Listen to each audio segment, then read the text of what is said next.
Bonjour à tous, Jean-François Frécy, je suis président du Comité national d'éthique et le président du conseil scientifique de REACTing, la structure qui coordonne la recherche sur les situations de crise sanitaire. Donc nous avons eu une réunion avec le président de la République avec une série de scientifiques français impliqués dans la recherche sur Covid 2019, allant des sciences très fondamentales à des aspects plus cliniques, de prise en charge, ou de sciences humaines et sociales sur le retentissement sociétal et les questions qui peuvent se poser au sein de la population. On a abordé ça avec quatre grands points successifs sur lesquels un certain nombre de scientifiques ont présenté des données au président. Et puis ensuite avec un jeu un peu de ping-pong et de questionnement qui pouvaient être réalisés. Alors le premier point était autour de... non pas pour refaire l'historique, mais au contraire pour dire où on en est là maintenant et surtout quelle est la prochaine étape compte tenu de l'évolution de l'épidémie et du passage probable en phase 3 dans les jours qui viennent, même si on essaie de le retarder le plus possible. Donc où allons-nous en termes d'épidémiologie ? Quel va être, en dehors du passage en phase 3, comme je l'ai indiqué, qu'est-ce qu'on prévoit pour les semaines qui viennent, Et vous savez qu'il y a une discussion encore, et finalement c'est un point essentiel, quelle est la mortalité dans un pays avec un système de soins aussi évolué que le modèle français? Est-ce qu'il est inférieur à 1%? Est-ce qu'il tend vers se rapprocher celui de la grippe autour de 1 pour 1000? Et c'est une question essentielle pour finalement l'organisation des systèmes de soins. On a eu également une discussion, toujours dans ce même chapitre, autour des nouveaux outils diagnostiques qui reposent, vous le savez, sur l'identification du virus par des techniques de biologie moléculaire et qui sont en train de s'affiner. Les laboratoires sont en train de produire un certain nombre de tests, je dirais, au niveau international. Et puis on aura peut-être à moyen terme des tests permettant de dépister les personnes qui ont été infectées. C'est-à-dire que si on ne dépiste plus toutes celles par les techniques de biologie moléculaire, qu'on soit capable au sein d'une population, en recherchant les anticorps, comme dans n'importe quelle maladie infectieuse, eh bien de dépister les personnes qui ont été infectées. Le deuxième point a été la discussion autour plutôt des sciences fondamentales, de la virologie fondamentale, parce que l'idée est de qu'en même temps qu'il faut répondre à cette crise, il faut aussi continuer à investir sur des aspects plus au niveau de long terme, de moyen et de long terme. Et que c'est probablement, cette crise doit nous obliger aussi à réfléchir sur les enjeux de la recherche, à avoir une vision de plus long terme. Donc on a évoqué en particulier des questions, mais dont nous n'avons pas la réponse encore. Quelle est l'interaction entre le virus et l'autre? Qu'est-ce que veut dire un patient qui a guéri? Est-il protégé contre une nouvelle infection? Est-ce qu'à partir de ces anticorps qu'on peut dépister, est-ce qu'on a des premiers éléments pour évoquer des anticorps protecteurs et donc la construction possible d'un vaccin? Et puis sur aussi des aspects très fondamentaux de recherche de candidats médicaments. Le troisième point était autour de la recherche clinique. Quels sont les essais thérapeutiques qui vont être mis en place avec l'OMS au niveau international, la collaboration avec différents produits. On a discuté de façon très claire, même si nous n'étions pas tous d'accord entre nous, sur les aspects de chloroquine, sur les aspects des nouveaux médicaments autour des différents produits qui existent. Et vous savez qu'un essai thérapeutique doit débuter probablement en France avec 4 bras dans la fin de la semaine prochaine, ou en tout cas dans les 15 jours qui viennent, pour les patients atteints de pneumopathie. On a une grande cohorte nationale de l'ensemble du suivi de ces patients et on a une collaboration internationale qui est très forte et une série aussi de laboratoires qui travaillent en France sur de vieilles molécules qui servent à autre chose, qui étaient prévues pour autre chose que le coronavirus, mais qui peuvent, pour des raisons diverses, avoir aussi une activité contre ce virus. Et puis enfin la quatrième partie, peut-être d'ailleurs une partie essentielle, sinon la plus importante, c'est finalement quels enjeux on a du passage à la phase 3. Est-ce que le système de soins est prêt? Et la dissociation qu'il y aura à ce moment-là entre le système hospitalier, la médecine de ville, la prise en charge des patients qu'on va externaliser le plus, la prise en charge des patients le plus lourds sur les patients âgés, les patients les plus graves dans le modèle hospitalier. Est-ce que ce système hospitalier français est à la fois très cohérent, mais fatigué, vous le savez, depuis plusieurs mois, est-il prêt à encaisser ce choc que va être un certain nombre de malades graves? Et on a eu les éléments pour, mais aussi les éléments qui posent questionnement encore aux équipes hospitalières.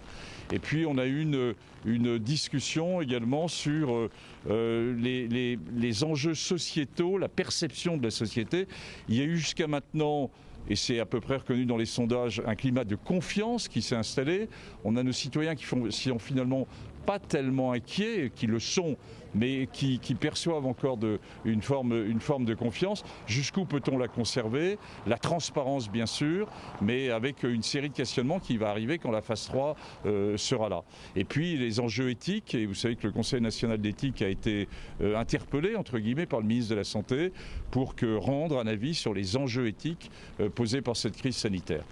Alors, quelques conclusions du président autour de différents points. D'abord, il a posé une série de questions. Qu'est-ce qui manque aux équipes de recherche? Est-ce que c'est uniquement du financement? On rappelle qu'il y a plus de 8 millions d'euros qui ont été débloqués pour les aspects de recherche. Est-ce que c'est des moyens humains? Donc une discussion assez simple là-dessus. Et puis aussi de ne pas oublier les recherches en sciences humaines et sociales qui sont fondamentales sur l'acceptabilité. Et enfin, de profiter de cette crise pour mieux rebondir aussi sur certains aspects de recherche et d'organisation des soins, parce que finalement cette crise est une forme de crash test entre guillemets pour le système de soins, et d'analyser comment il va pouvoir tenir le choc et aussi des leçons à tirer pour la suite. Voilà, voilà un court, long résumé de ces 2h30 de discussion. Il a été également admis qu'il y aurait le même type de réunion avec la communauté scientifique dans environ 6 semaines.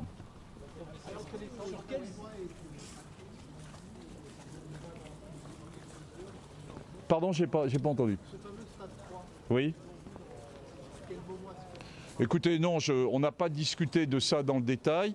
Disons qu'on est tous persuadés qu'on va arriver au stade 3 en France, qu'on essaie de gagner du temps, parce que ça permet à la fois de circonscrire les zones déjà les plus touchées, d'une part, et deuxièmement, ça permet aussi peut-être de mieux se préparer pour ce phase 3. Disons qu'on est de l'ordre de quelques jours ou de 1 ou 2 semaines maximum. Sur quels aspects il a été dit que le système de soins n'était pas prêt pour cette phase 3 puisque ça faisait débat? Non, c'est plutôt que certains cliniciens qui étaient présents ont évoqué une série de difficultés qu'ils pouvaient avoir à récupérer un certain nombre de matériel, à motiver l'ensemble des équipes, et on sait bien que c'est difficile. On n'a pas d'inquiétude véritable du système hospitalier à répondre en situation de crise. On sait que les soignants sont toujours présents. Mais la question posée n'est pas qu'ils vont mal répondre maintenant, mais c'est surtout si on s'inscrit dans la durabilité. Et je ne vous l'ai pas évoqué tout à l'heure, on est autour de la table pour penser que nous rentrions, quand on rentrerait en phase 3, dans quelque chose de durable. Et donc la capacité d'un système à être mis, je dirais, en tension pour une période longue. Est-ce que le président vous a annoncé des moyens supplémentaires ? C'est ce que je vous ai annoncé autour à peu près, en le résumant simplement, des 8 millions d'euros pour la recherche, immédiatement, et suivi éventuellement en fonction des besoins d'un certain nombre de moyens humains pour activer autour de la recherche. Il y avait également présent des membres de l'industrie pharmaceutique et d'un certain nombre de laboratoires qui ont des molécules qui pourraient peut-être avoir une activité et qu'on va combiner dans l'essai thérapeutique dont je vous parlais tout à l'heure. On a évoqué le vaccin, mais pour être clair, il faut qu'il y ait une recherche sur le vaccin qui se mette en place. Il n'y aura pas de données sur le vaccin avant de très nombreux mois. Nous n'aurons pas de vaccin tout de suite contre le coronavirus. Quelles sont les molécules qui devraient être testées dans l'essai français ? Écoutez, il y aura, ça serait un essai mené, c'est forcément un essai international. La collaboration internationale au niveau européen est fondamentale à ce stade. Elle se fait, elle est pilotée par Reacting et par le professeur Yazdan Pana. Elle se fait en collaboration avec l'OMS. Ça serait un essai de 4 bras, comparant un groupe contrôle qui est parfaitement justifié sur le plan éthique compte tenu qu'on n'a aucune donnée, et puis le produit de Gilead, le produit qui a une activité contre le VIH et peut-être une combinaison associée. Donc on aurait un essai de 4 bras mené à la fois en France et dans d'autres pays européens et qui, compte tenu de l'épidémie telle qu'elle est là, permettra de recruter relativement rapidement ce type de patients. On n'a pas tout évoqué, on a évoqué la capacité d'un certain nombre de laboratoires et ou de laboratoires académiques, comme je vous l'ai indiqué, à récupérer un certain nombre de molécules déjà existantes pour les tester, d'abord in vitro, ensuite chez l'animal, vis-à-vis du coronavirus.